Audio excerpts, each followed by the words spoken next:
Good morning बच्चों। हम पिछली वीडियो में सकारात्मक मनोविज्ञान की संज्ञानात्मक अवस्थाओं के बारे में पढ़ रहे थे।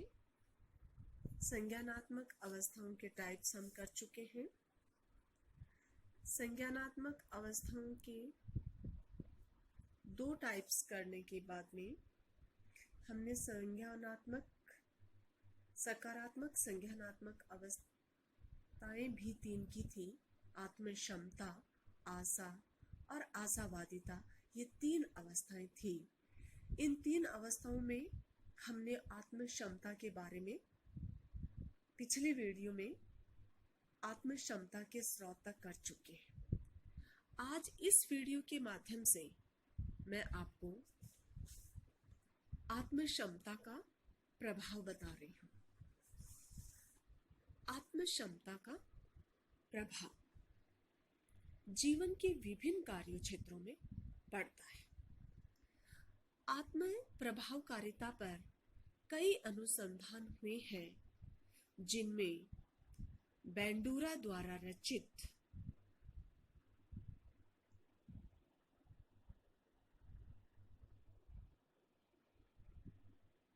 ज्यादा महत्वपूर्ण है,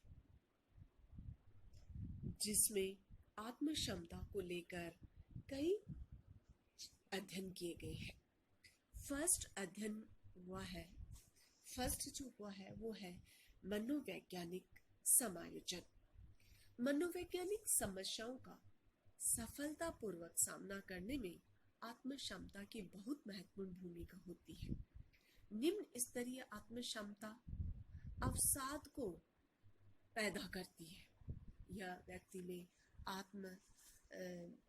अवसाद पैदा कर देती है। अगर उसकी क्षमता कम हो जाए या वो लो स्तर की क्षमता महसूस करे।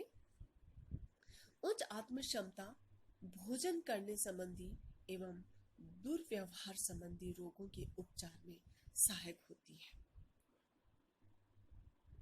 डी केमेंट और उनके साथियों ने 1995 में यह अध्ययन किया था। उच्च क्षमता का जीवन संतुष्टि से भी उच्च संबंध है। बैंडूरा ने 1997 में बताया कि उच्च क्षमता मनोवैज्ञानिक समस्याओं का सामना करने और अपने वातावरण को चुनने एवं संरचित करने में लोगों की सहायता करती है। ये लोगों को योग्य बनाने का कारक है ताकि वे सफलतापूर्वक अपने वातावरण को संरचित कर सके। लोगों में शक्तियों को बढ़ाने में मदद करती है। दूसरा पॉइंट आता है हमारा शारीरिक स्वास्थ्य। मैडेक्स ने 2009 में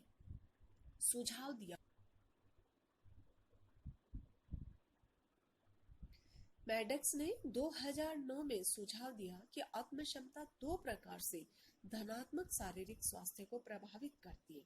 पहला, बढ़ी हुई आत्मक्षमता स्वास्थ्य व्यवहारों को बढ़ाती है और अस्वस्थ व्यवहारों को कम करती है, साथ ही इनमें होने वाले परिवर्तन को बनाए रखती है। दूसरा, आत्मक्षमता बहुत से उन बायोलॉजिकल प्रोसेस को भी प्रभावित करती है जो बेहतर शारीरिक स्वास्थ्य से जुड़ी हुई है, जैसे इम्यून सिस्टम या प्रतिरोधक क्षमता को मजबूत करती है।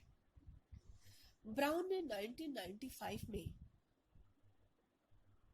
बताया ये सब संक्रमण के प्रति अति संवेदनशीलता को कम करती है। मानसिक दबाव के समय नर्व सिस्टम को मजबूत रखती है। तीसरा पॉइंट आता है साइकोथेरेपी, मनोचिकित्सा। मनोवैज्ञानिक हस्तक्षेप विधियों में आत्मक्षमता की बहुत महत्वपूर्ण भूमिका है।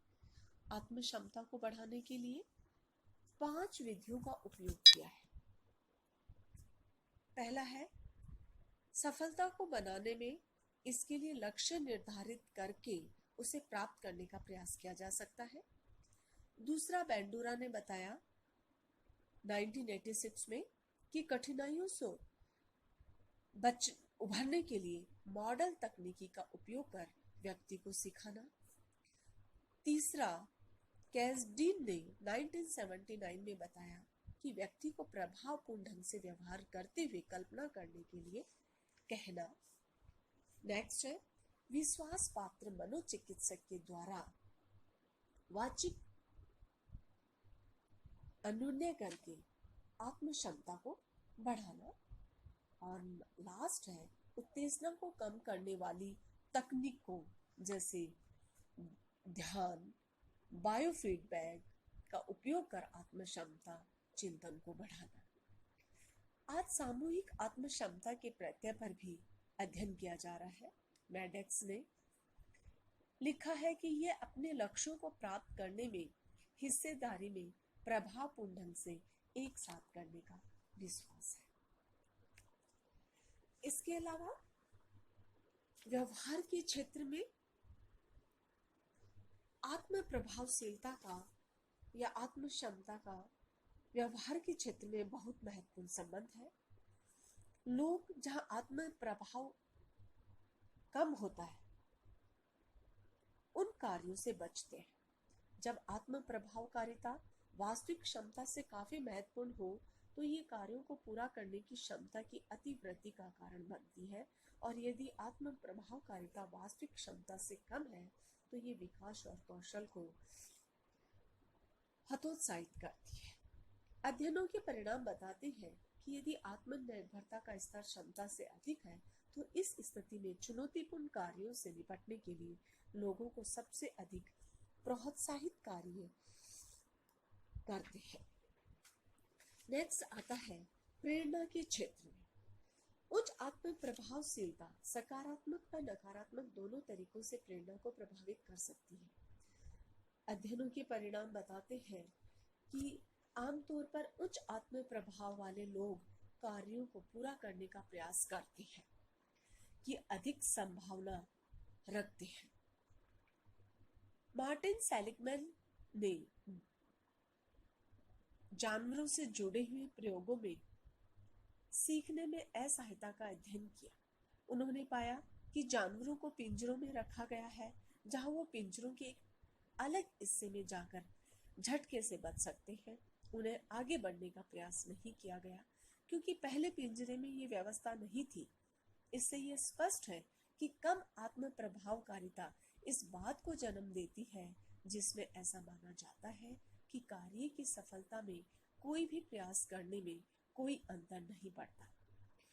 नेक्स्ट आता है कि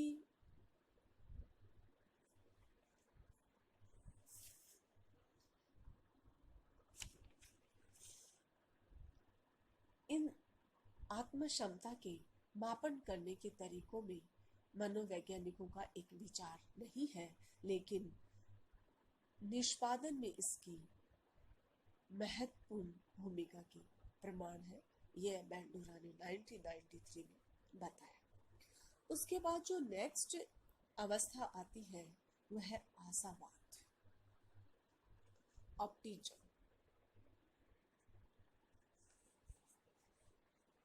आशावाद आज मनोवैज्ञानिक आशावाद और निराशावाद को उस व्यक्तिगत भिन्नता के रूप में देखते हैं जो एक व्यक्ति के भविष्य के बारे में सामान्य सकारात्मक और नकारात्मक आकांक्षाओं की व्याख्या करते हैं। लोगों के आशावाद एवं निराशावाद में भिन्नता होती है और ये भिन्नता जीवन की क्रियाओं और पसंद का संकलन करने में महत्वपूर्ण भूमिका निभाती है। लोग व्यवसाय में तरक्की, लाभ कमाने या अच्छे मौसम के प्रति आशावादी हो सकते हैं। लोगों के विश्वास परिस्थितियों से प्रभावित होते हैं। अध्ययन बताते हैं कि भविष्य के बारे में सकारात्मक और नकारात्मक आकांक्षाएं वेलबींग से संबंधित है। मनोवैज्ञानिक अनुसंधान में आशावाद के दो प्रमुख दृष्टिकोण हैं। फर्स्ट है आशावाद की प्रवृत्ति और दूसरा है व्याख्या करने की शैली के रूप में। फर्स्ट है आशावाद की प्रवृत्ति। आशावादी लोगों में आत्मविश्वास अधिक होता है, वे लक्ष्यों को प्राप्त कर लेंगे। आशा एक ऐसी ज्योति है जो दुर्गम अंधकार में प्रकाश देती है। आशावादी दृष्टिकोण वाले लोग सकारात्मक सोच रखते हैं। आशावाद सकारात्मक गुणों से संबंधित होती है। निराशावाद गुणों में मनस्ताप, चिंता, विषाद है। आशावाद और निराशावाद गुण उच्च मात्रा में समान हो जाते हैं। आशावाद जीवन में सकारात्मकता का प्रसार करता है। आशावादी अभिवृत्ति का व्यक्ति के स्वास्थ्य एवं सुख में महत्वपूर्ण योगदान होता है। जीवन की बाधाओं, विपरीत परिस्थितियों में आशावादी व्यक्ति का मनोबल अधिकांशतः ऊंचा बना रहता है। आशावाद सुख का कारण है। आशावाद को प्रतिबल कम करने वाले व्यक्तिगत स्रोतों के रूप में देखा जाता है। आशावाद व्यक्तिगत प्रतिबल से निम्न स्तर पर जुड़ा हुआ है, जबकि निराशावाद प्रतिबल की उच्च स्तर से जुड़ा हुआ है। कठिनाई का सामना करते समय आशावादी विश्वास करते हैं कि वे कठिनाइयों से उभर सकते हैं, इसलिए उनके प्रयास लगातार चलते रहते हैं ताकि वे लक्ष्यों को प्राप्त कर सकें। जबकि निराशावादी कम आत्मविश्वासी होते हैं, उनमें सकारात्मक आकांक्षाएं नहीं होती, इसलिए वे निष्क्रिय हो जाते हैं और अपने प्रयासों को बीच में ही छोड़ देते हैं। सकारात्मक और नकारात्मक दोनों में अतिव्याप्त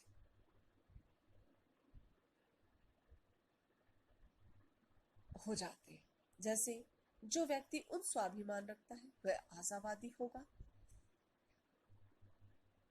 सीयर का कहना है कि आशावादी अभिवृत्ति व्यक्ति के स्वास्थ्य और सुख में महत्वपूर्ण भूमिका अदा करती है।